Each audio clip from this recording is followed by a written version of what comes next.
Cantrips. They're pretty much the I guess I'll attack option for casters. They cost you 0 resources in the moment they're cast, but you can only know a limited number of them, so there is a decision to be made. Before I start describing and haphazardly ranking the cantrips of Baldur's Gate 3, welcome to the channel. I post Baldur's Gate 3 clips and guides here as often as my schedule allows, so if you find anything in what you see today in any way interesting or entertaining, consider giving it a like. And if you want to see more of this stuff, subscribing is of course free. So let's talk about cantrips. As usual, I'll be going alphabetically here, which starts us off with Acid Splash. Acid Splash is a ranged cantrip that triggers a dexterity saving throw from your target and any available targets within a 2-meter radius of that target, dealing 1d6 acid damage on a fail and doing nothing on a success. It's the only area of effect cantrip in the game, which is neat. Damage is lackluster though, and dexterity is a commonly high saving throw. Still, there are worse cantrips out there, so I'll pop it into B tier. Next up we have Blade Ward. It's a self-targeting defensive buff that will grant resistance to incoming bludgeoning, piercing, or slashing damage until the end of your next turn.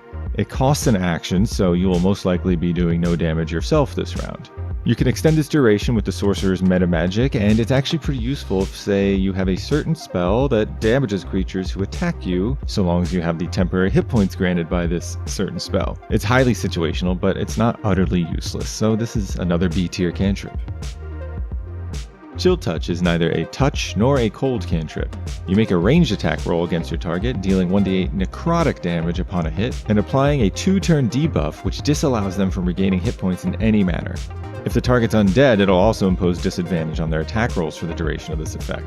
This is a freaking solid cantrip, as you will rarely have the damage resisted, and the debuffs, while not necessarily universally useful, don't require any extra saving throws or anything like that. They just automatically tag along for the ride. This is solid A tier stuff, my friends.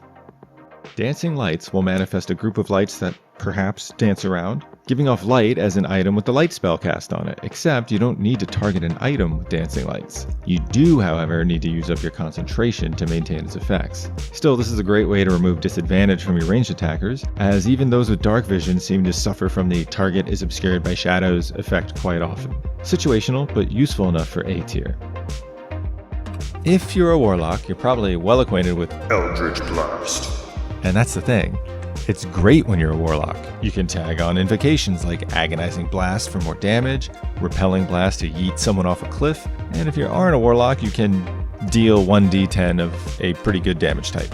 Now, if I'm assuming a weighted average of which classes are actually taking Eldritch Blast, I think that leans pretty heavily warlock, which justifies me putting this into S tier. Up next is the cantrip many consider to be old reliable, but I'm just going to call it Firebolt. A successful ranged spell attack will smack your target for 1d10 fire damage, and will also ignite anything flammable in the immediate area. Sure, it's an easy d10 damage, and it's a reliable way to do the cheesy explodey tactics people love, and even though its damage is on par with Eldritch Blast, I can't put it any higher than A. Fire's not a great damage type, and that's all it does. Friends.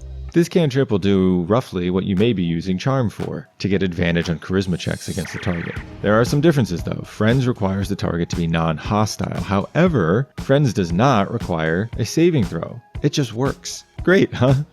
Well, you should probably jet as soon as the dialogue is finished because they will turn hostile as soon as its 10-round duration ends. Still, for creatures that sort of leave after the dialogue ends, this isn't bad for 0 spell slots used. It's still C tier though. If you make any ability check, you should cast Guidance first. Lockpicking? Guidance. Persuasion? Guidance. Intimidation? Straight to Guidance. Deception against the cleric that casts Guidance? Believe it or not, Guidance. Seriously, it's free, minus the concentration, and it gives plus 1d4 to any ability check that you make for the next 10 rounds. This is S tier all the way, cast it whenever you can. Light is a more mobile version of Dancing Lights. You can cast it on an item, and it's pretty much a torch with a more bluish hue.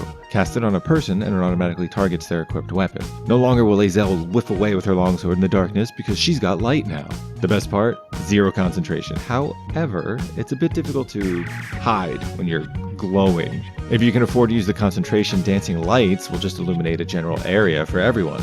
Whereas this concentration-free light will do much more work, but usually for a single melee combatant. I put it right next to its buddy, Dancing Lights, together in the A tier. Mage Hand is a pretty handy cantrip. Alright. Done. Alright, look, there isn't much to it. You can throw stuff with it, pretty cool. You can cheese fights with it if your targets are near ledges, shove them off. Not as cool, but there's another use for it. Oh hey, enemies targeted in combat. I mean, it dies like immediately, but if it was already cast beforehand, that's kind of stealing an action from a target. That's sort of like command. That's enough for B tier. If you are a fan of establishing optimal positioning before a combat, let me introduce you to Minor Illusion. Why jump over vision cones when you can simply redirect the vision cones? Plus, it's pretty funny to watch everyone respond to your little potato sack dummy. That's what it is, right? Like a really bad scarecrow. That's what it looks like to me anyway. It makes stealthing through enemy patrols a breeze as well. I don't think you'll use it all the time, but when you do, you'll be thankful you did. A tier cantrip if you ask me. Do you want to target a saving throw that most enemies are pretty darn good at?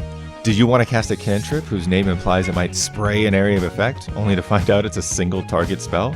Do you want to be seduced by the idea of a cantrip dealing great axe level damage, only to have it resisted because it's poison damage? Poison spray is your cantrip, my friends. And don't forget, since it's a saving throw cantrip, there's no way it can crit, as if it needed any more downsides.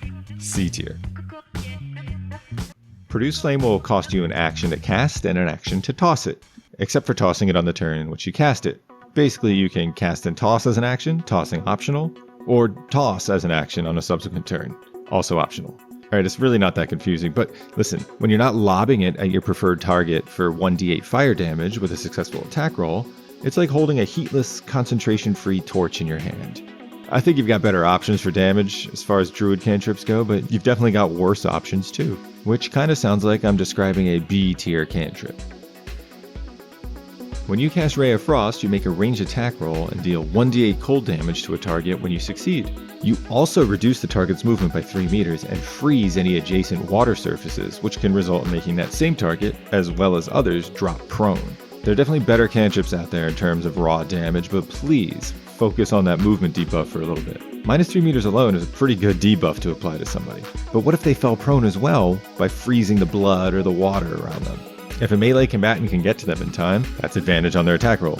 And even if the target gets their turn next and stands up, standing up uses up even more movement, so they're not doing anything on that turn. You pretty much took a turn away. And it's for those little bonuses that I label Ray of Frost an S tier cantrip. If you've seen my video on divine spells and the short I dedicated to this spell, you know that I love Bless. But what if Bless could only be cast on a single target? What if it only affected saving throws and it still used your concentration? Well, then you'd be casting resistance, buddy. Not worth it in combat, but there's some dialogues that call for saving throws, so you can definitely use this C tier cantrip in those scenarios. Clerics, unfortunately, do not have too many options for attack cantrips. Sacred Flame is it. And wow, could it be more underwhelming? First, it's a saving throw, which as I mentioned before, it cannot critically hit. Second, it's a dexterity saving throw, and targets are more likely than not going to have a decent dexterity saving throw. After all that, a d8 for your troubles. Sure, it's radiant damage, which is actually pretty great damage type, but the downsides are too down to save this from C tier. Shillelagh. The Shillelagh was originally used for settling disputes in a gentlemanly manner. Sorry, that's from the Wikipedia entry for Shillelagh, and I just really liked it.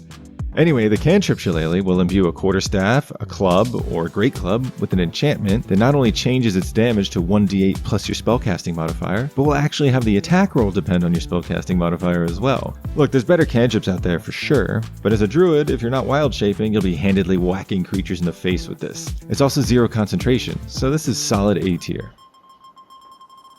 Shocking Grasp is a melee range attack roll cantrip. You deal 1d8 lightning damage and rob your target of their reaction for the next round if you succeed. You can give yourself advantage on this attack roll if your target's wearing metal armor. The lightning damage is great on its own, but put your target on a water surface, and baby, you got a stew going, because now it's AoE lightning.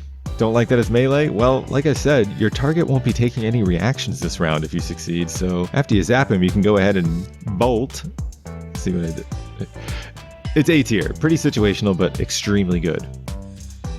Thaumaturgy. It's a role-playing spell. It'll give you advantage on intimidation and performance checks. It's better than Friends for those specific checks because there's no hostility triggered after it wears off. Still, not any use outside of these niche circumstances, so of course, C tier. You can cast Thorn Whip at a target within 9 meters of you, making a melee spell attack roll. I know, it's got a 9 meter range. We'll just leave it, it's fine. You deal 1d6 slashing damage on a hit and pull the target 3 meters closer to you. Don't focus on the direct damage, it's not great. Focus on the potential. Spike growth, drag them in, cliff, come on down. You can do a hell of a lot with a 3 meter pull effect, so I've got to put Thorn Whip as S tier as far as Druid cantrips go. Last up we have, my gosh, it's beautiful. It's the creme de la creme. In a tier all its own, True Strike. Choose a target, that's right, pick one target. Okay, now that you've spent your action and you're using your concentration, rest easy because, my friend, you and only you will now have advantage against that and only that target come your next turn, providing you haven't lost concentration by the time your next turn comes up. But man, can you believe that? Advantage! I can't think of a better way to get advantage. You roll 2d20 when you have advantage. Can you believe that? Look, I get it. There's situations where having advantage may be worth losing a turn, and you can even make it last longer with meta magic, but come on. There's better ways to get advantage, and you have better uses for extend spell. Just skip this cantrip. And there you have it, my SABC tier ranking of the cantrips of Baldur's Gate 3. Look, this is my personal ranking, and I'm very open to hearing how wrong it is. That's what comments are for. Well, it's partly what they're for. I mean, it's one of the things they're for. If this video provided any form of entertainment or information at all, might be worth a quick click of that thumbs up.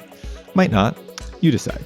I've got level 2 arcane and divine spells yet to come, and I'm planning more guides for the future, so if you want to see more of that content, subscribe now for the low cost of however many calories are burnt in the motion of moving your cursor and clicking.